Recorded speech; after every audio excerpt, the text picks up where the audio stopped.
Bu, ibu dikasih uang halal sama uang haram, pilih mana? Uang halal kecil, uang haram gede, pilih mana? Kalau yang ngaji, pokoknya yang kecil nggak apa-apa, yang penting halal. Ustadz lagi ngaji, tapi begitu sampai di rumah kata suaminya, nih bu, uang belanja rutin. Sementara suaminya megang amplop lara tebal. Itu apaan bang? Ini mah duit haram, kata lakinya. Gue nggak tega ngasih lu barang haram, apalagi buat anak-anak. Ini barang haram. Ini tadi boleh nipu sama temen gue nih, bohongin bos nih. Tapi ini gue nggak kasih lu. Yang gue kasih lu yang halal banget, boleh keringet gue nih. Merontak nggak bininya coba? Kata bininya, udah sini sekalian. Haram, kata bininya, biarin. Daripada halal tapi kecil, minan haram tapi gede. Saya mah bang sekarang udah kagak ngomong halal haram. Duit setan juga saya telen.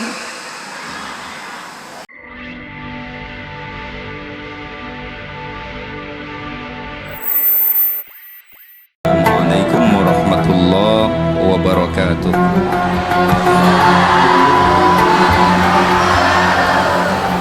Alhamdulillah, nahmaduhu wa nusalli wa nusallimu ala rasulihil karim, hamidan wa musalliyan wa musallima. Amma ba'du, faqad qala Allah ta'ala, laqad ja'akum rasulun min anfusikum azizun 'alaihi ma 'anittum harisun 'alaikum bil mu'minina raufur rahim. Fa in tawallaw faqul hasbiyallahu la ilaha illa huwa 'alaihi tawakkaltu wa huwa rabbul arsyil 'azim. Wa qala Rasulullah sallallahu alaihi wasallam, la yu'minu ahadukum hatta yakuna hawahu taba'an lima ji'tu bih. Hadratil mukarramin wal muhtaramin, para alim ulama, para asatid, para orang tua, para tokoh masyarakat, pengurus masjid dan seluruh panitia pelaksana, bil khusus sahibul wasilah al Ustadz Kusnadi, al Ustadz Khairuddin, juga yang saya hormati al Kiai Haji Zaki Mubarak, para asatid yang lain, juga aparatur pemerintah yang hadir di tengah-tengah kita, Bapak Camat, Bapak Lurah, dan seluruh jamaah hadirin, bapak-bapak, hadirat ibu-ibu, jamaah maulid yang mudah-mudahan kita semua senantiasa dirahmati dan diberkahi Allah Subhanahu wa ta'ala.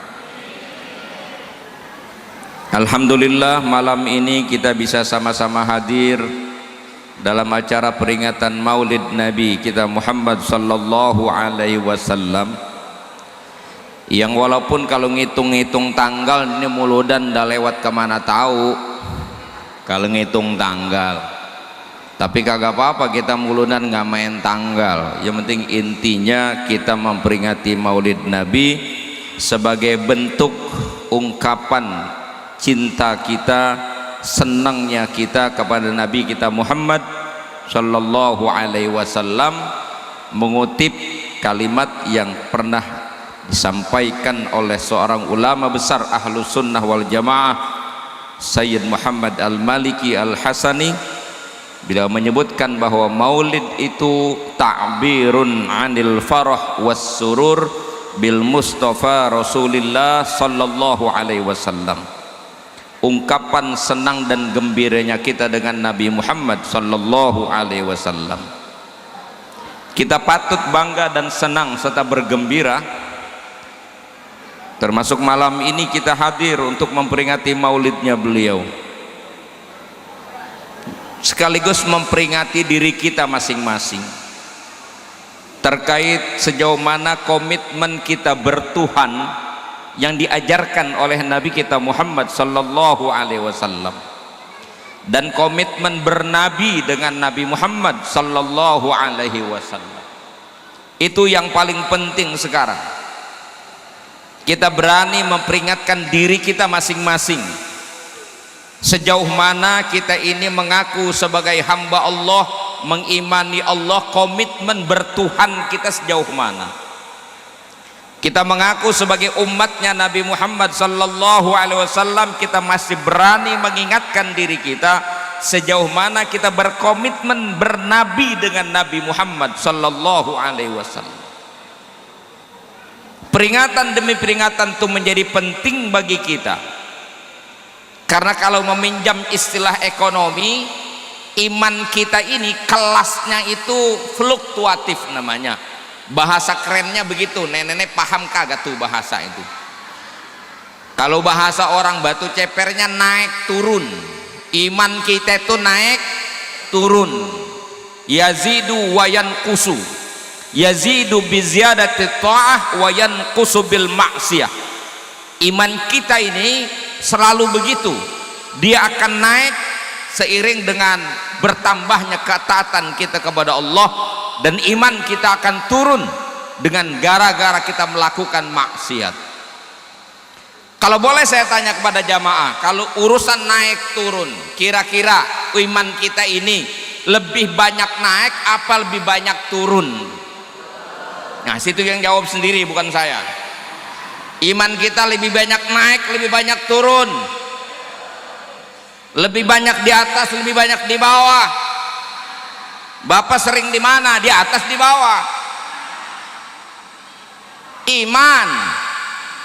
Iman kita di mana adanya?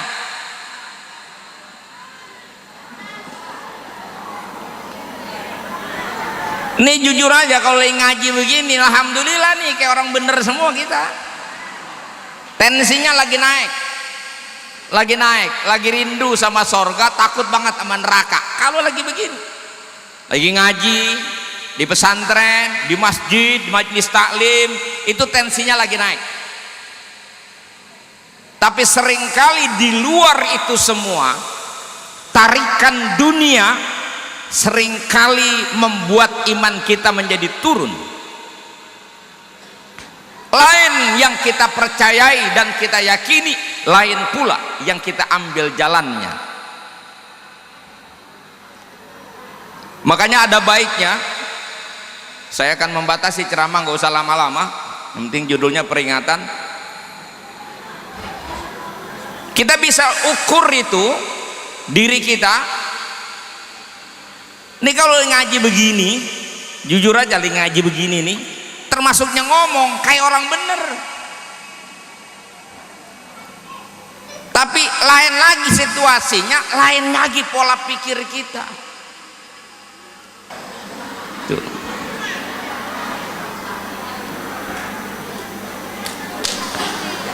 Ada sinyalemen menarik seorang ulama besar, Syekh Ibrahim bin Adham.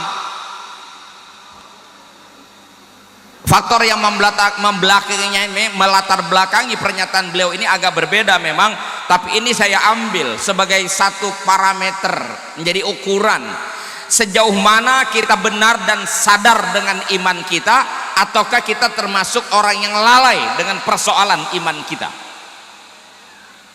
Saya akan berangkat dari sini. Baik-baik ya, ibu nggak usah ngafal, saya yang ngafal. Yang penting ibu ingat, nggak usah diapalin, ingetin. Sama bapak juga nggak usah ngapal capek-capek, ingetin aja pak nih. Saya mau sampaikan satu-satu untuk mengukur apakah kita termasuk yang sadar iman ataukah yang lalai kita dalam keimanan. Satu, araftumullah walam tuaddu haqqah. Kamu mengaku beriman kepada Allah, tapi kamu tidak mau melaksanakan kewajibanmu yang menjadi haknya Allah. Satu. Dua, qara'tumul Qur'an walam ta'malu bih.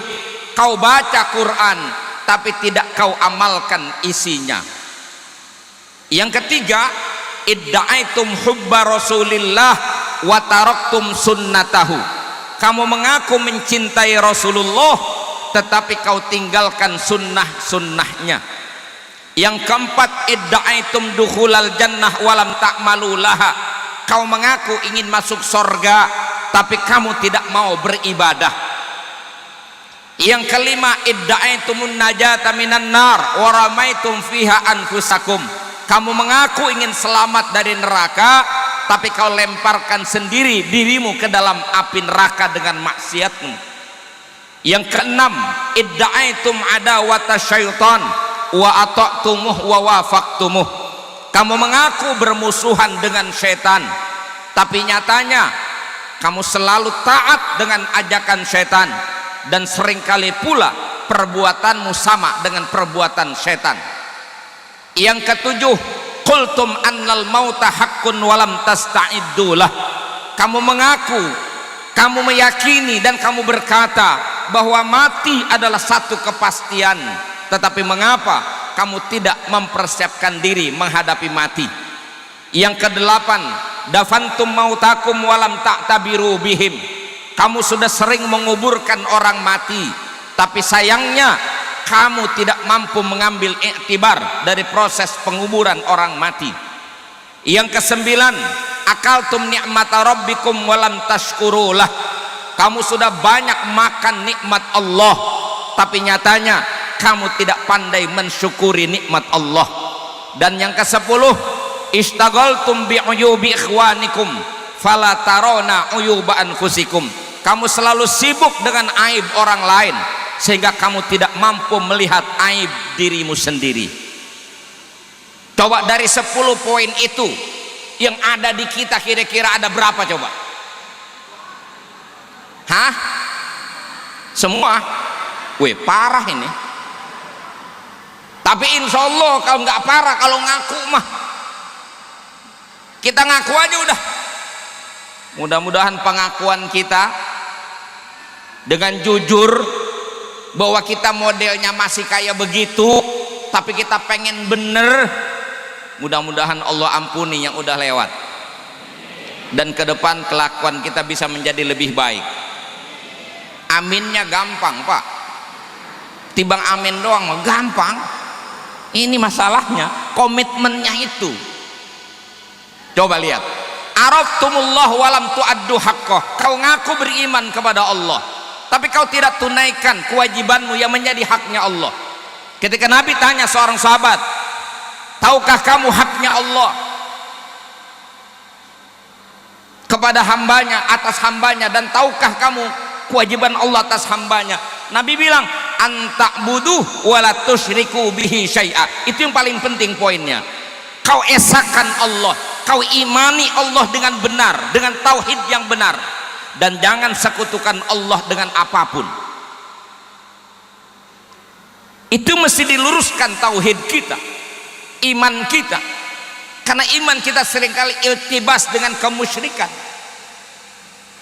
Makanya awal kali Luqmanul Hakim mengajarkan anaknya, mengenalkan dunia kepada anaknya, ya bunayya la tusyrik billah inna syirka la zulmun azim.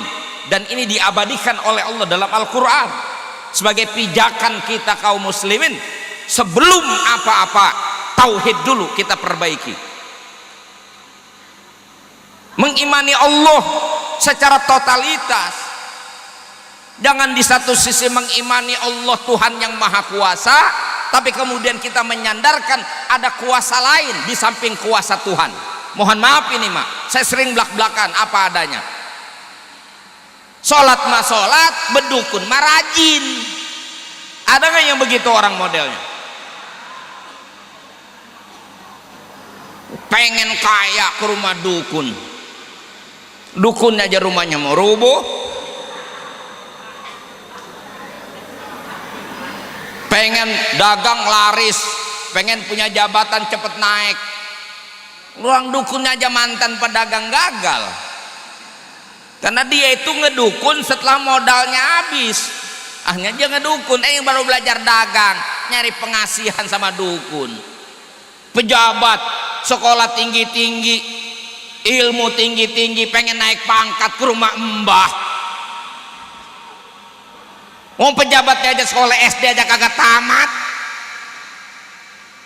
Jenderal ke rumah mbah membeli aqua 10 juta, dia bayar aja, pengen naik pangkat. Si dukunnya waktu tes nggak lulus. Anak muda pengen punya istri cantik, minta ilmu pelet ke rumah dukun, lalu dukunnya aja bininya jeleknya kebina-bina. Tapi mohon maaf, para penghobi dukun yang udah tidak menggunakan rasionya, nggak menggunakan akalnya lagi, tetap aja dipuja-puja sampai nih hari, dianggap dukun itu adalah orang pinter. Kan sebutannya begitu di mana-mana. Kemana? Ke orang pinter. Bapak Ibu tahu kenapa dukun disebut orang pinter? Kenapa? Karena yang datang orang goblok semua. Itu aja masalahnya. Gimana tauhid kita mau bener coba? Kita meyakini ada kekuatan lain yang menentukan. Nasib kita sudah digariskan oleh Allah. Umur kita 4 bulan di dalam perut ibu kita sudah diinstal nasib kita. Rufatil aqlam wajafatis suhuf. Penanya udah diangkat, tulisannya udah kering. Sudah digariskan. Siapa yang kuasa menentukan? Allah Subhanahu wa taala. Tu'til mulka man tasya wa tanzi'ul mulka mimman tasya. Kita meyakini Allah lah yang bisa mengangkat orang pada posisi tertinggi, dan Allah juga kuasa menjatuhkan orang dari posisi tertingginya. Pak Camat baru berapa hari katanya? Baru 4 hari. Tuh, Allah mau angkat jadi camat, mudah besok ke depan naik lagi jabatannya. Dari camat apa Pak? Kepala dinas Pak. Naik kepala dinas. Bisa kan? Bisa. Sukses kepala dinas 5 tahun ke depan sampai 2024. Besok Pak Sahrudin lah biarin. Nanti sono naik lagi menyalonin wali kota mungkin. Allah kuasa. Yang udah berkuasa turun kata Allah, turun ya turun. Mau ngomong apa ente? Nasib kita dalam genggaman Allah, bukan dalam genggaman manusia. Makanya orang bertauhid itu hidupnya merdeka, hidupnya berani, nggak takut sama makhluk. Wa tu'izzu man tasya wa tudhillu man. Engkau ya Allah yang kuasa memuliakan orang yang kau kehendaki, dan kau kuasa menghinakan orang yang kau kehendaki. Allah yang memuliakan. Sekolong langit orang pengen muliain kita, Allah angkat kita, tapi Allah tidak, ya tidak. Sekolong langit orang menjatuhin kita, kalau Allah bilang tidak, tetap nengger kita. Siapa yang kuasa? Allah Subhanahu. Fa idza maridtu fa huwa yashfin, kata Nabi Ibrahim. Allah yang kuasa, manakala aku sakit, dialah yang menyembuhkan. Bukan dukun, Allah yang nyembuhin. Itu tauhid ini diajarkan. Dan itu haknya Allah harus kita penuhi. Terkait dengan rizki, inna rabbaka yabsutur rizqa liman yasha wa yakdir. Sesungguhnya Tuhanmu kuasa meluaskan rizki bagi orang-orang yang ia kehendaki, dan Tuhanmu kuasa menyempitkan rizki dari orang-orang yang kau kehendaki. Coba lihat, ada orang lahir dari keluarga kaya sampai mati kaya aja, ada? Emang uratnya urat kaya? Nggak usah ngenes. Ada orang lahir dari keluarga kaya, tuanya bangkrut, ada nggak? Ada. Ada yang lahir dari keluarga susah, ujungnya kaya, ada nggak? Ada yang lahir dari keluarga miskin sampai mampus susah aja, banyak.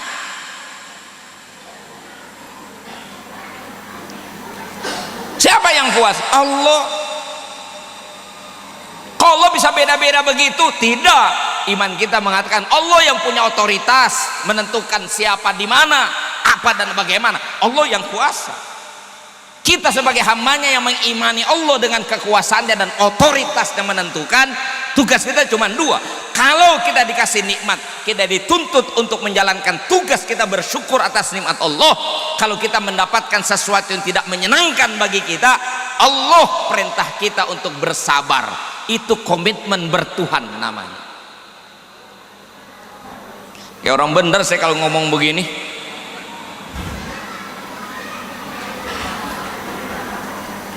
Itu tauhidnya.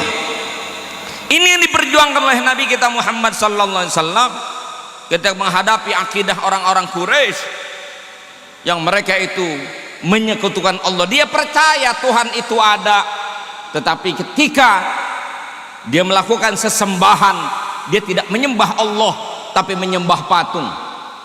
Ketika ditanya, kenapa kau percaya Allah tapi kau sembah patung? Enggak, kami tetap menyembah Allah, cuman patung hanya sebagai perantara. Ma na'buduhum illa liqarribuna ilallahi zulfa. Itu kan hanya pengakuan saja, tapi faktanya mereka tinggalkan Allah. Apa orang kafir Quraisy nggak percaya Allah itu maha kuasa? Percaya. Di dalam Al-Quran ada beberapa ayat yang redaksinya berbeda sedikit-sedikit, tapi poinnya sama. Saya kutipkan salah satu ayat aja. Ketika Allah turunkan ayat, wala in sa'altahum man khalaqas samawati wal ard la yaqulunnallah.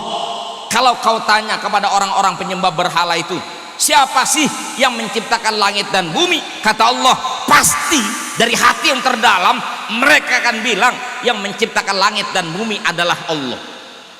Jadi kalau bicara Tuhan itu ada dan percaya, Abu Jahal juga percaya. Kan Abu Jahal nggak geblek-geblek banget Pak jadi orang Pak. Abu Jahal tuh punya pengalaman yang nyata. Nggak mungkin Abu Jahal ketika siapa mencipta langit dan bumi, Abu Jahal bilang Hubal, Lata, Uzza, Manat. Nggak mungkin. Kenapa? Karena dia tahu itu patung nggak bisa ngapa-ngapain. Jangankan bisa nolongin manusia, itu patung rubuh nggak bisa bangun dewek.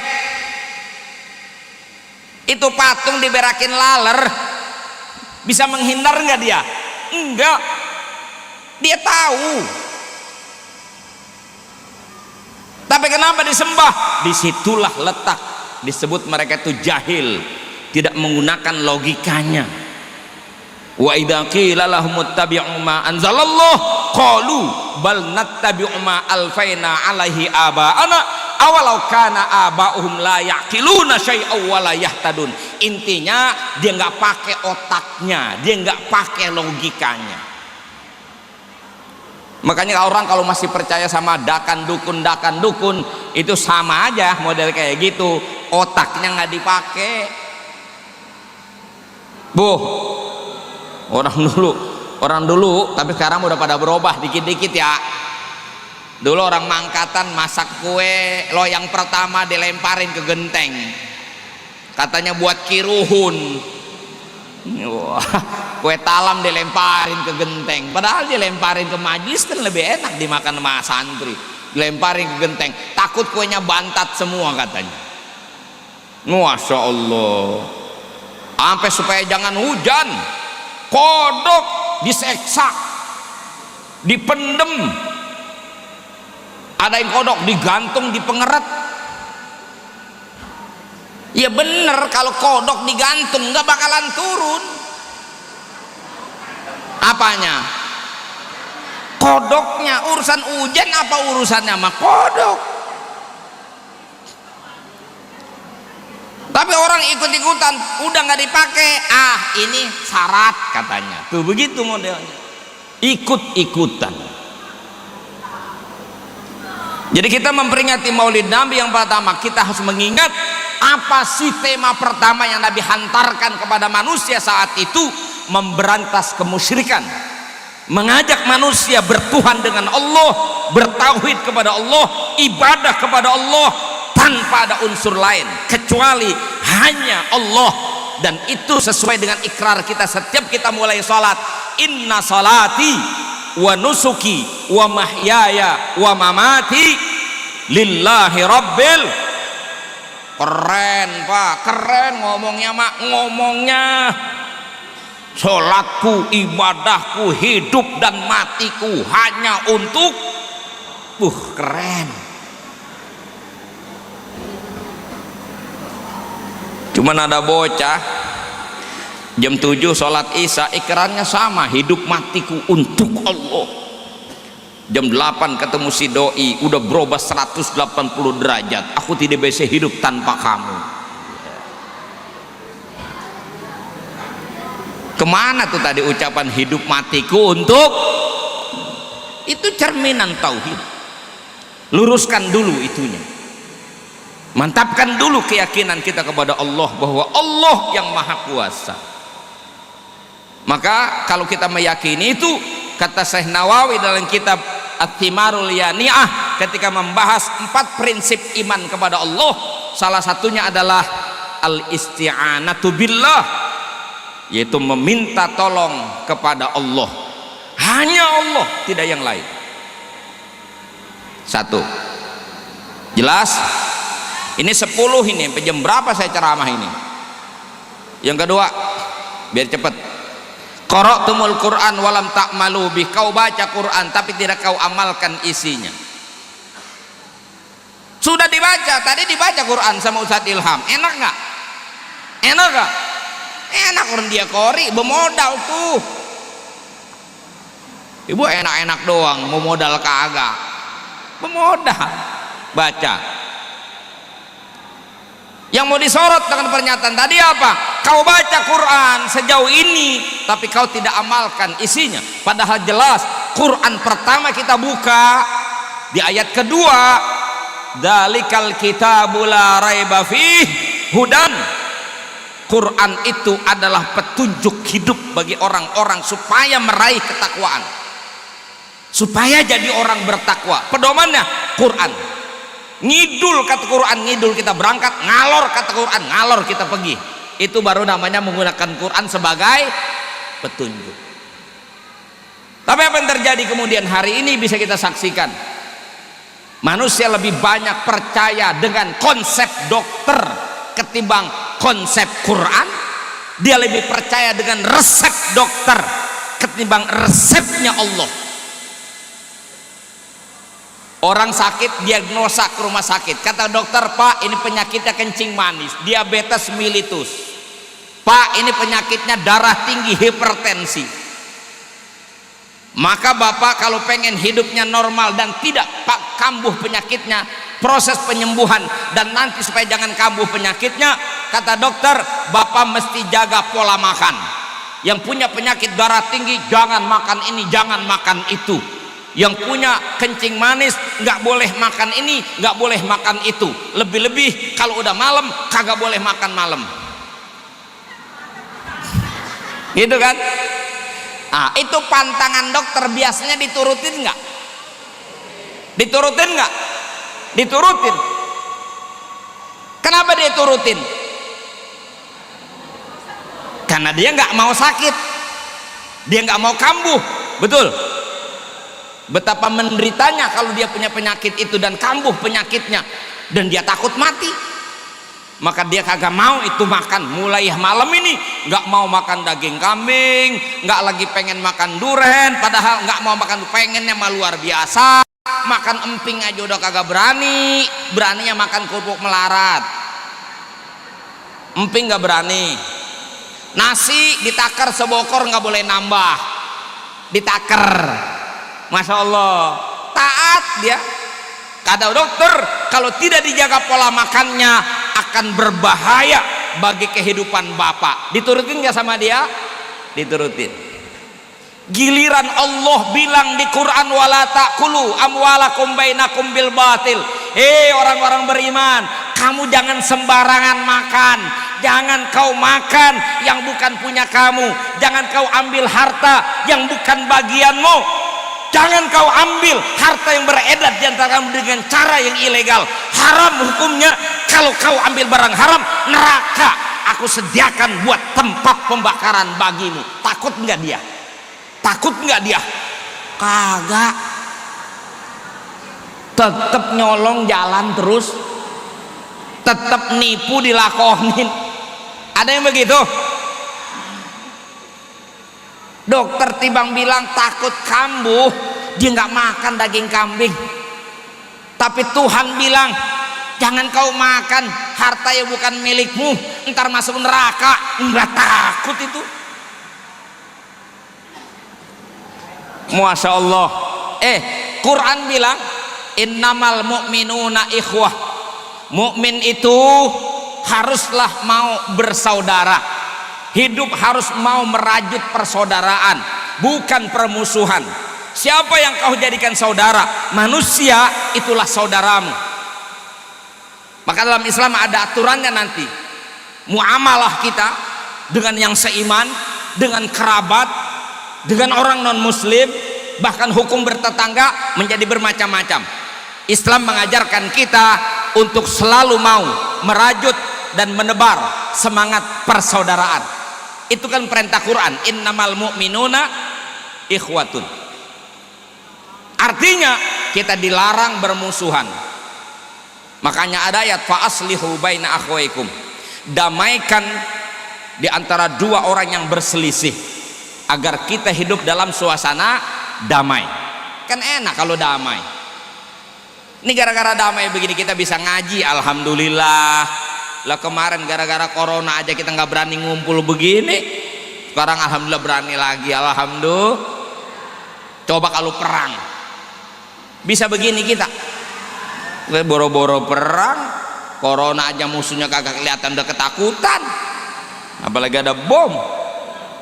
Makanya kita butuh suasana damai, maka itu bersaudara. Oh Pak Ustadz, hidup kalau nggak punya musuh nggak seru. Tenang bro, Quran sediain musuh buat ente. Kalau ente merasa nggak semangat hidup nggak punya musuh, kan ada orang yang satu hari aja nggak berantem meriang, ada. Apa kata Allah? Inna syaitan lakum aduwun fattakhiduhu aduwa. Setan itu musuh bagimu, maka jadikanlah setan sebenar-benarnya musuh bagimu. Maksudnya apa? Dengan manusia kau rajut persaudaraan. Kalau kau mau musuhan, musuhan tuh sama setan, setan tuh musuh kamu. Jangan dibalik, sama manusia hobinya ribut, sama setan malah berkawan. Ada yang begitu? Ada. Kalau ada yang kayak gitu, itulah setan bener itu. Setan pala hitam itu namanya. Jelas ayatnya, nggak usah pakai tafsir yang dalam-dalam lah. Itu yang dikatakan qara'tumul Quran walam ta'malu bih. Kau baca Quran tapi tidak kau amalkan isinya. Wih, ini kalau ngomongin urusan barang haram serem bu sebenarnya. Bahayanya makan barang haram pak, nggak sederhana bu. Makanya mohon maaf bu, biar apik-apik sedikit lah di rumah tangga kita. Kalau pengen selamat dunia akhirat, pesen-pesen sama suaminya agar tidak jorok dalam cari rezeki. Bahaya bu, bahaya. Pertama, kalau kita makan barang haram, ibadah kita tidak akan diterima oleh Allah. Innallaha thayyibun la yaqbalu illa thayyibah. Nggak diterima. Doa nggak akan diijabah oleh Allah. Ketika Nabi meriwayatkan rajulun as aghbar yamuddu yadayhi ila sama wa yaqulu ya Rabb, wa mat'amuhu haram wa mashrabuhu haram wa malbasuhu haram wa ghudhiya bil haram anna yustajabulah. Artinya orang yang doyan barang haram, doanya tidak diijabah oleh Allah. Yang ketiga, efek dari barang haram akan menuntun kita pada kerusakan amal perbuatan. Dalam kitab Farhatun Nufus disebutkan, idza akaltal haram asaitallaha syi'ta am abaita. Apabila kau berani makan barang haram, maka turunannya pasti kau akan maksiat kepada Allah. Syi'ta am abaita. Kamu mau atau tidak, efek dari barang haram akan mendorong kita untuk melakukan perbuatan maksiat. Sebaliknya kalau kita selalu mengambil yang halal saja, wa idza akaltal halal ata'tallaha syi'ta am abaita. Kau makan barang yang halal, maka ujungnya kau mudah untuk taat kepada Allah. Suka atau tidak suka, enteng kamu untuk melaksanakan ibadah. Dan lebih serem yang terakhir kata Nabi apa? Kullu lahmin nabata minas suhud, wa fi riwayatin kullu lahmin nabata minal haram fannar aula bih.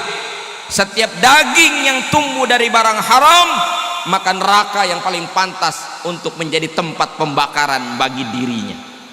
Na'udzubillah tsumma na'udzu. Bahaya nggak barang haram? Bahaya nggak barang haram? Tapi banyak yang doyan nggak? Ini masalahnya. Qara'tumul Quran walam ta'malu bih. Kau baca Quran tidak kau amalkan isinya. Itu yang dimaksud. Yang ketiga, Saya jelasinnya kepanjangan ya. Hah? Itu ada yang udah kagak tahan pada pulang. Anak kecil, ibu masih mau dengar? Yang ketiga, idda'aitum hubba rasulillah wa taraktum sunnatahu. Kamu ngakunya mencintai Rasulullah, tapi nyatanya kau tinggalkan sunnah-sunnahnya. Ya Allah, Nabi kita itu sudah jelas di Quran itu disebutkan, laqad kana lakum fi rasulillahi uswatun hasanah. Itu dalil dibawa terus dalam acara muludan. Ibu bulan Maulid ini mungkin udah 100 kali kalian dengar tuh ayat dibaca. Rasulullah tuh uswah, teladan. Cuman suka nggak diterusin, teladan buat siapa? Liman kana yarjullah wal yaumal akhir. Untuk orang-orang yang mengharapkan rahmatnya Allah, mengharapkan pertemuannya dengan Allah, mengharapkan limpahan kasih sayang Allah, mengharapkan ridha Allah, bukan mengharapkan dunia, mengharapkan Allah wal yaumal akhir, dan ingin keselamatan di akhirat kelak. Nabi Muhammad, saya mau tanya, kita pengen masuk surga? Yang nanya yang salah sebenarnya, karena urusan masuk surga semuanya juga pengen. Ini ada di sini kagak ada yang mau masuk neraka. Emang pernah doa masuk neraka gitu? Nggak ada. Semuanya pengen masuk surga. Paling rajin mulu dan begini.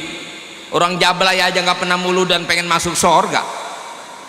Bajingan tengik aja, bajingan tengik nggak kenal majelis salim, nyekek botol mulu, nyungsep di got, diangkat tanya surga apa neraka, lantang surga pasti. Hanya saja orang mau ke surga ada ikutannya. Siapa? Ya Nabi Muhammad. Itu saya bilang tadi, komitmen bernabi kudu real, nggak cuman amin amin doang. Tibang amin doang mah gampang ya, nggak apa-apa sih, sekarang mah amin aja dulu, mudah-mudahan aja Allah mudahkan gitu. Cuma jangan berhenti di amin.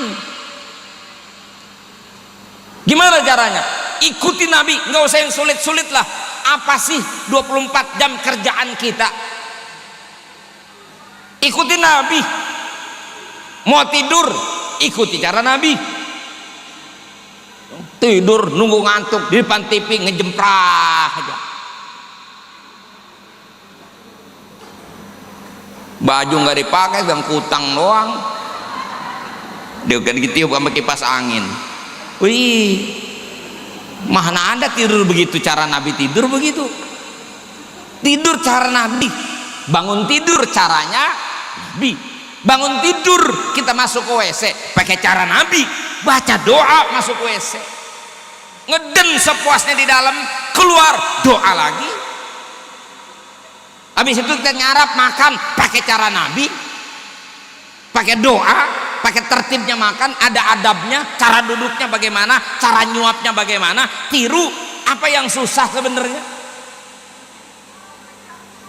Nggak usah ikut bentur-benturan tentang sunnah Nabi. Hari ini banyak orang ngaku-ngaku sebagai orang yang paling sunnah, sok banget kayak dia doang ngerti sunnah. Tibang celana dipanjangin, kain dicingkrangin. Kalau tibang begitu doang mah gampang. Bahwa kita cinta sama Nabi, diikutin sunnah, kemudian dicingkrangin. Apa susahnya? Mau pakai celana cingkrang, kain cingkrang, ambil gunting, bawa mana? Bawa gunting. Semudah itu? Bukan itu masalahnya. Nabi mengajarkan kita pola hidup, visi hidup, dan misi hidup yang jelas. Ini mohon maaf, hari ini orang banyak yang sok tahu urusan negara, komentar tetek bengek seolah pengen terlibat dalam urusan negara, seolah-olah punya kemampuan untuk ngurus negara, padahal digaji aja kagak. Bapak, saya kasih tahu, urusan negara itu ada Pak Lurah, ada Pak Camat urusannya. Beres kagak beres di Batu Ceper ini, beres kagak beres kampung ini, tuh dia yang ditanya tuh. Udah biarin, dia ngambil mandat. Betul? Negara Jokowi sama timnya udah biar dia urus, beres nggak beres kita nggak bakal ditanya. Negara kita mau amburadul, bubar negara kita nggak ditanya. Siapa yang ditanya? Jiano bakal ditanya tuh sama dewan tuh. Mereka ditanya, mereka yang ambil mandat penyelenggaraan negara. Tapi masalahnya setiap kita punya tanggung jawab terbatas. Apa? Qu anfusakum wa ahlikum naro. Jaga dirimu dan keluargamu dari api neraka. Sejauh mana kita mampu memanage rumah tangga kita, memimpin rumah tangga kita, itu kewajiban kita yang paling pokok. Sok-sokan mengurusin negara, digaji aja apa kagak, mengurusin 275 juta, ngadepin bini satu aja udah terengket-rengket. Sok banget kalau ngomong negara terkecil bagi kita tuh rumah tangga. Beres ngurus anak kita bandel aja kita pusing 7 keliling. Betul? Kuku anfusakum wa ahlikum naro. Biarin dah tuh para pejabat dari presiden sampai ke lurah, biarin kasih ruang mereka berbuat, biarin. Walaupun kita tidak juga harus kehilangan daya kritis. Sekali-kali rakyat mengkritisi pemerintah boleh Pak Camat ya, boleh mengkritisi, tapi jangan suka ngaduk-ngaduk, biarin dia kerja.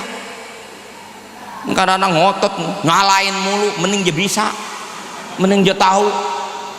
Udah gitu mencaci maki, serem kadang-kadang mencaci maki, sengitnya minta ampun, segala apaan aja, kebun binatang dia sebut semua. Tapi giliran BLT mah diterima. Ini brengseknya kan begitu, ngatain mah ngatain aja, pas nggak dibagi RT diunyeng-unyeng. Padahal datanya kan bukan dari RT tibang nyalurin doang. Kasihan RT. Oh, padahal RT udah nolongin dia. Hidup RT. Kasihan banget RT disalahin mulu. Maka kadang-kadang ada juga RT curang, ada juga masalahnya. Orang lain masuk data digelapin, dikasih saudaranya mulu juga pagi. RT sono. Lah saya mah kan nggak tahu di sini, di sono. Saya mah nggak tahu di sini bagaimana. Mohon maaf Pak RT, saya nggak terlibat sini nggak. Saya mau ngomong doang di sono, pengalaman saya. Nah, urusan rumah tangga kita gimana? Sudahkah kita jalankan ajaran Rasul di dalam kita menata, menjalani, mengarungi rumah tangga itu? Sudahkah kita contoh caranya Nabi kita Muhammad? Nih contoh relasi suami istri. Rumah tangga kalau pengen rumah tangga itu sakinah, maka kedua belah pihak suami dan istri harus mampu merawat cinta kasih namanya. Profesor Dr. Ali Akbar itu dalam buku hasil penelitian beliau selama bertahun-tahun menjadi penasehat perkawinan, diterbitkan buku dengan judul Merawat Cinta Kasih. Ternyata nggak gampang Pak ngerawat cinta kasih. Kalau lagi pacaran mah gampang, ngerawat cinta kasih lagi pacaran, lagi dedemenan. Wow, ini mulut loncer kayak pintu engselnya copot. Dikit-dikit ngomong sayang, kangen, rindu, I love you, who I need, no one in my heart, only you. Apa tahu Jakarta udah. Betul? Tapi begitu udah berumah tangga, udah punya cucu, nih model-model kayak di depan begini nih. Coba dah. Apa gampang ngomong cinta sama istri hari ini Bapak? Ibu, gampang ngomong sayang sama suami? Sulit. Kalau nggak percaya, buktiin malam ini ntar pulang. Kalau ada bapak ini malam pulang ntar sebelum tidur membisikkan kata-kata indah di telinga istrinya, ibu, mama, bapak sayang sama ibu. Kalau bapak berani ngomong begitu dengan dipaksakan, terpaksa bapak ngomong begitu, umpama bapak tes betapa beratnya, istri bapak malam itu saya jamin gak bakalan tidur. Sambil ngenes dia pikirin aja, jangan-jangan aki-aki mau ngabisin ini malam nih. Lah tumbenan bener sih aki-aki gak geluduk, gak geledek pengen ngomong aku sayang kamu. Itu betapa sulitnya. Adakah contoh dari Nabi untuk membangun suasana ini? Ada. Jangan nyontoh yang lain. Nabi Rasulullah dalam riwayat pernah manggil bininya dengan panggilan yang sangat romantis sekali. Apa? Ya Humairah. Keren nggak? Wahai istriku yang wajahnya merona kemerah-merahan. Tapi bapak jangan pakai hadis ini melek-melek ya. Makanya ngaji itu jangan terjebak pada teks, sampailah kepada konteksnya. Bahayanya orang sekarang tuh ngaji, yang banyak kita lihat di YouTube segala macam, ngajinya terjebak pada teks. Itu disebut dengan kelompok skriptualis, nggak memahami konteksnya. Nabi ngomong ya Humairah itu dalam rangka apa? Itu pujian kepada istrinya. Intinya yang penting muji bini. Kalau orang ceper, Nabi mengomong begitu karena Siti Aisyah memang orangnya bening, putih, wajahnya merona kemerah-merahan. Merahnya bukan merah blush on, bukan. Memang merah dari sononya. Lah orang batu ceper pakai mau ngambil bini, manggilnya ya Humairah, bininya hitam, apa nggak kesinggung? Kan bisa berantakan ini. Pujian berubah jadi hinaan, betul? Maksudnya apa? Dalam rangka menjaga relasi suami istri, penting membangun suasana percaya diri pada pasangan masing-masing. Suami kalaupun tidak sering-sering memuji istri, pantas dan patut pak suami memuji istrinya. Ini malah kagak pinter muji bini, malah muji bini orang mulu. Kesel nggak bu? Kesel nggak? Tuh kalau si bapak muji bininya PRT, ibu sewot nggak kira-kira? Tuh sewot pak tuh. Sama ibu juga sama. Kalaupun nggak sering-sering puji suami ibu, kalaupun nggak sering-sering, sesekali pujilah suami ibu. Jangan muji laki orang mulu. Laki orang di alam-alam, nguntungin kagak. Ini biar petot-petot nguntungin. Dia udah susah payah nyari penghidupan, emang buat siapa? Kan buat ibu. Hargai dong. Dia jelek nggak ganteng bu, nggak ganteng dia, nggak kaya dia, tapi hargai pengorbanannya. Sungsang sumbel jungkir balik, kaki buat pala buat kaki, siang malam banting tulang, malam banting istri, buat nyenengin siapa? Nyenengin ibu. Pujilah dia. Itu yang diajarkan oleh Nabi kita Muhammad. Nabi pulang kemalaman, Nabi tidak mengganggu istrinya. Nabi gelar sorbannya di depan pintu, Nabi tidur di depan pintu. Ketemu riwayat itu pak? Pernah dengar? Nabi tidur di depan pintu dengan menggelar sorban. Apa maknanya? Bapak jangan salah kaprah ntar ngomong begitu, besok-besok pulang main tidur aja depan pintu. Nah itu kan ada strateginya. Bahwa maksudnya apa? Rasulullah jangankan nyakitin istri, mengganggu kenikmatan istri yang sedang tidur aja Nabi nggak mau pak. Jangankan nyakitin istri, ganggu tidur istri aja nggak mau. Hebatnya Nabi kita. Coba hari ini perempuan di Smackdown, istrinya sendiri yang udah capek-capek ngurusin rumahnya berantakan jadi rapi, baju pakaian kotor jadi bersih, beras sama sayuran mentah jadi matang tinggal dimakan. Istri jadi Smackdown, dibanting, dilemparin bola biliar. Coba bayangin kalau kena palanya bagaimana itu? Bola biliar dilemparin, akhirnya viral, rame, jadi isu nasional. Lapor ke polisi, ibu-ibu semangat, terus laporin, terus ini perwakilan simbol wanita istri yang berani melawan sewenang-wenangan suami. Lanjut terus, maju terus, dilaporin, ditangkap,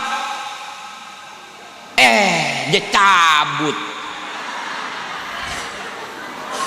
Akhirnya emak-emak ngelus-ngelus dada, ya Lesti.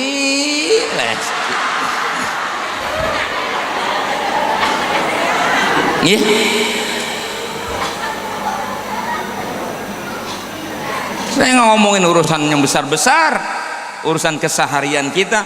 Sudahkah hidup kita berkesesuaian dengan ajaran Nabi kita Muhammad? Tuh, ku anfusakum wa ahlikum naro, anak-anakmu besok bakal menjadi generasi pemimpin masa depan. Gimana cara tanggung jawabmu? Kata Nabi, addibu auladakum ala thalathi khisalin, didik anakmu dengan 3 perkara. Yang pertama, hubbi nabiyikum, tanamkan dia cinta kepada rasulnya. Wa hubbi ali baitihi, tanamkan cinta kepada keluarganya Nabi. Dan yang ketiga, wa tilawatil Quran, dan ajarkan anakmu membaca Al-Quran. Fa inna hamalat Al-Quran fi zilli arshillah yauma la zilla illa zilluh ma'a anbiya'ihi wa asfiya'ih. Karena orang-orang yang menjadi ahli Quran nanti hari kiamat akan dinaungi dengan naungan arasnya Allah, di mana tidak ada naungan kecuali naungannya Allah. Maka kita pun ibunya, bapaknya insya Allah akan selamat gara-gara anak kita menjadi ahli Quran. Aminnya gampang tuh. Tapi giliran suruh anak ngaji sama guru ngaji diminta bayaran, habis ustadznya diomelin. Les nari, les joget, les matematik, les bahasa Inggris dimodalin. Guru ngaji cuman minta 10.000 sebulan, habis dinyonyolin. Diminta guru ngaji kudu ikhlas. Guru ngaji pakai minta bayaran, harusnya jangan ngajar ngaji biar ikhlas. Lurus anak lu dewek gih. Bu, yang wajib ngajarin anak kita siapa? Tuh babanya. Jangan repot bikinnya doang, tekeran aja rajin, udah jadi nggak tanggung jawab. Emaknya sama lagi, minta duit mamanya nggak dikasih. Ya, masuk SMP, masuk mana, bapaknya ibunya nganterin cuti kerja, ngasuh ngaji mana anak jalan dewek. Emaknya bapaknya ribut, lu aja ngapa, lu apa babanya, bapaknya emaknya apa, dia ribut. Akhirnya anaknya jalan dewek, daftar sama ustadz, diterima sama ustadz. Mau bilang apa coba, yang babanya kagak, emaknya kagak, kirimin salam, tolong uang listriknya 10.000 sebulan. Masya Allah, ampun. Yang wajib ngajarin bapaknya, sama babanya sibuk nyari duit, nggak punya waktu ngajar anak. Ustad sibuk ngurus anak orang, kagak punya waktu nyari duit. Ayo saya ajak mikir nih sekarang. Sian Pak Camat, Pak Lurah, sian nasib ustad. Karyawan buruh tiap tanggal 1 Mei demo minta kenaikan gaji, naik BBM, naik segala bahan kebutuhan pokok segala macam. Karyawan bisa ditaikkan gajinya, demo sana demo sini. Kan ustadz nggak bisa demo, saya mau di demo. Kan guru punya pikiran begitu, betul. Sekarang saya ajak mikir, yang wajib ngajar kan babanya nggak punya waktu karena sibuk nyari duit. Ustadz dikirimin anak orang kebanyakan, akhirnya nggak punya waktu nyari. Paham? Apa maksudnya paham? Jangan pakai diminta, biar paham. Kagak paham pak. Hanya seustad karena nggak ada pendapatan, bininya nguprak-nguprak ompreng mulu kalau ngajar ngaji, berisik kan. Hanya berhenti ngajar ngaji, daftar ojol, ngojek, ustad ngojek, yang order, muridnya bapaknya santri. Lah, gurunya anak gua ini. Dia bilang, emang dasar ustad sekarang mana-mana pada rakus sama duit, pada mata duitan, jadi ustad mesti nyari duit aja. Lebih gimana aja kamu nyari duit, tunggu dibayar malu, lu nggak bayar-bayar, jadi sewot jadinya.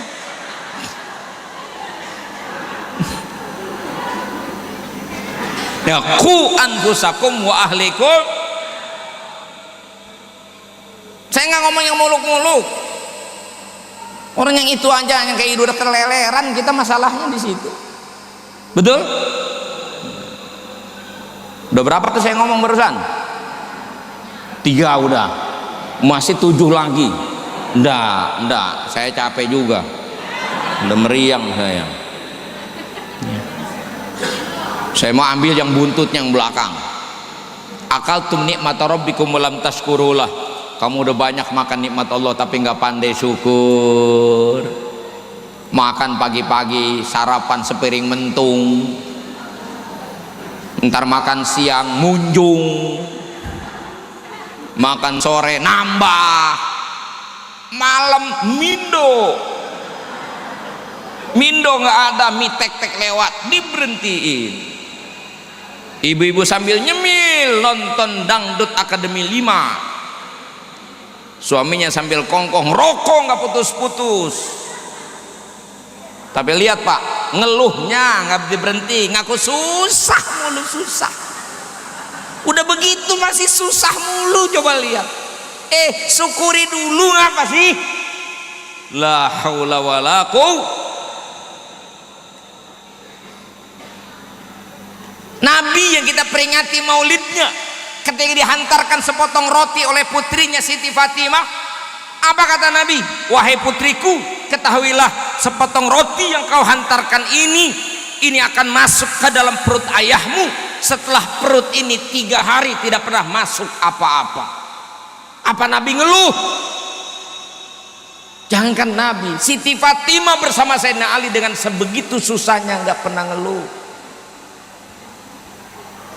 Siti Aisyah istri Nabi pernah bercerita 3 bulan dapurnya nggak ngebul karena nggak ada yang bisa dimasak.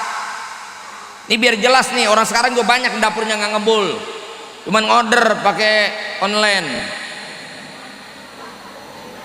nggak ngebul, nggak ada dimasak. 3 bulan dapur nggak ngebul. Ini boro-boro nggak 3 bulan kagak makan, baru 3 hari aja udah kabur. Ngaku umat Nabi gitu, makan pakai mindo tapi masih ngaku susah mulu. Kapan senangnya? Gimana mau senang orang yang ngukur nasibnya sama nasib tetangga? Itu salahnya kita. Pakai dong ajaran Nabi, unzur ilaman asfala minka, lihat orang yang nasibnya lebih rendah dari kamu supaya kamu mudah bersyukur dan gaul sama orang susah. Kayak Nabi ngumpulnya di mana? Nabi lebih sering ngumpul dengan sahabat-sahabat ahlus sufah yang miskin-miskin itu. Siti Aisyah ditanya, di mana kami bisa bertemu Rasulullah setiap saat? Kata Siti Aisyah, kau cari di mana ada perkumpulan orang miskin, maka di situ kau akan jumpai Nabi kita Muhammad SAW. Begitu caranya. Makanya Pak, mau jadi orang kaya nggak usah nunggu banda banyak Pak. Caranya bagaimana? Cari orang, cari temen yang statusnya lebih miskin dari kita. Bener. Kalau kita kumpul dengan orang yang miskinnya lebih dari kita, berarti kita paling kaya. Kan gampang jadi orang kaya. Begitu. Ini Pak Camat, asal dia kumpul dengan lurah, udah paling top. Coba dia ngumpul sama kepala dinas, ngumpul sama wali kota, ngumpul sama gubernur, ya nggak kelihatan. Betul. Pak Lurah kalau pengen paling top di situ, di suatu tempat, dia mesti sering kumpul dengan RT dan RW bersama Hansip. Maka dia adalah raja yang tertinggi. Kan begitu sebenarnya. Betul. Ibu kalau tahu susah jangan suka ngumpul sama orang kaya, meriang.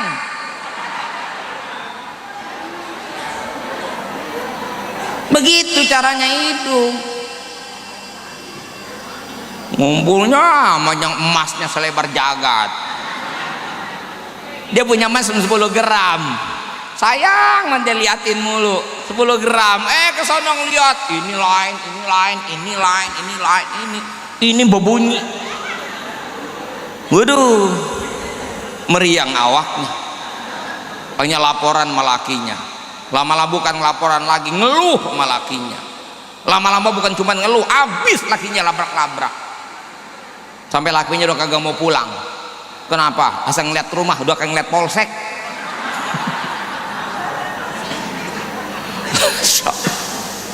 Syukuri dulu. Yang terakhir, istalgautum bi uyubi ikhwanikum fala tarawna uyuba anfusikum. Kau selalu sibuk dengan aib orang lain sehingga kau lupa dengan aib dirimu sendiri. Rugi orang begitu. Kata Sayyidina Ali, tuba liman syagalahu aibuhu an uyubin nas. Beruntunglah orang yang sibuk dengan aib dirinya dan dia akan berusaha memperbaiki dirinya sehingga dia tidak punya waktu melihat aib orang lain. Kalau kita hanya sibuk dengan aib orang lain, berarti kita termasuk orang sakit. Kharabul qalb, hati kita rusak. Orang benar orang yang selalu risau dengan dirinya, maka dia akan perbaiki dirinya. Orang mukmin ketika melihat sesuatu yang buruk, dia akan nisbahkan kepada dirinya. Al mukmin alladzi ittala ala aibi nafsih walam yansub ahadan walam yansub ahadan minal ibad alal aib. Mukmin yang benar adalah mukmin yang berani melihat aib pada dirinya dan dia tidak pernah menisbahkan aib kepada orang lain. Itu baru mukmin yang keren. Ya Bu ya, ya Bu ya. Komentarin orang jago banget. Si Anu bagaimana? Si Anu mah si Anu padahal dia lebih nggak bakalan beres hidup kita Bu. Kita ini banyak salah nggak? Banyak dosa nggak? Perbaiki salah kita. Perbaiki salah kita itu jauh lebih berguna daripada kita sibuk dengan aib orang, apalagi sampai menghina orang, memfitnah orang yang orang tidak lakukan tapi kemudian dia tuduh orang lain melakukan. Dia merasa dia lebih baik dari orang lain. Masya Allah. Maka Nabi sangat membenci yang namanya ghibah, namimah, adu domba, memfitnah orang dan sebagainya. Ibu, kalau difitnah orang sakit nggak? Dituduh orang sakit nggak? Pak, Bapak tidak berbuat dituduh orang sakit nggak? Sakit nggak? Udah pernah ngalamin? Pernah ngalamin? Belum. Bapak belum aja udah sakit. Saya yang udah ngalamin sakit Pak. Dibunuh karakter saya, difitnah gara-gara beda pilihan saat pilkada Jakarta. Difitnah saya dapat uang 5 miliar, 8 miliar, 12 miliar. Kagak ada yang akur tuh tuduhan. Kalau bener mah pasti akur angkanya, kagak akur. Tapi tetap aja sampai sekarang. Ini udah lewat 5 tahun, saya buka dah sekalian. Fitnah. Saya udah sumpah demi Allah itu fitnah. Tapi saya berlapang hati. Kalaupun kemudian menyadari bahwa itu fitnah, tidak mau minta maaf, malu untuk minta maaf, berat minta maaf, saya sudah ikrar, saya maafkan. Saya maafkan. Tapi kalau masih tetap bertahan dengan tuduhan itu, baik, nanti kita ketemu di padang mahsyar. Selesai nggak barang? Selesai nggak barang? Maka daripada sibuk kita memperbaiki orang lain, maka lebih baik kita berusaha memperbaiki diri sendiri, memperbaiki keadaan dan lingkungan sesuai dengan jangkauan kita masing-masing. Yang di luar jangkauan kita, Allah tidak bebankan kepada kita. Termasuk urusan negara, biar yang megang mandatnya saja. Dan kita boleh mengkritisi nggak apa-apa, tapi nggak usah bikin rusuh, nggak usah bikin gaduh. Damai itu jauh lebih baik. Kita tunggu. Ini udah mulai tahun-tahun politik ke depan. Jangan sampai rusak iman kita, jangan sampai rusak agama kita. Bersikap dan bertindaklah sebijaksana mungkin. Kita hindari hal-hal yang bisa merusak iman kita dan bisa merusak amal-amal kita. Mudah-mudahan peringatan Maulid ini membangunkan kita kembali semangat untuk bernabi dengan Nabi Muhammad sallallahu alaihi wasallam dan bertuhan kepada Allah yang Maha Esa, yang kita yakini segalanya ada pada kuasa Allah Subhanahu wa taala, sehingga kita mohon semoga Allah ampuni segala dosa dan khilafan kita yang sudah lewat. Allah limpahkan balasan yang berlipat ganda dari kebaikan dan amal soleh yang kita lakukan, dan Allah berikan kita kemampuan memperbaiki diri kita sehingga hidup kita ke depan menjadi lebih baik. Itu saja yang bisa saya sampaikan. Mohon maaf, terima kasih. Wassalamualaikum warahmatullahi wabarakatuh.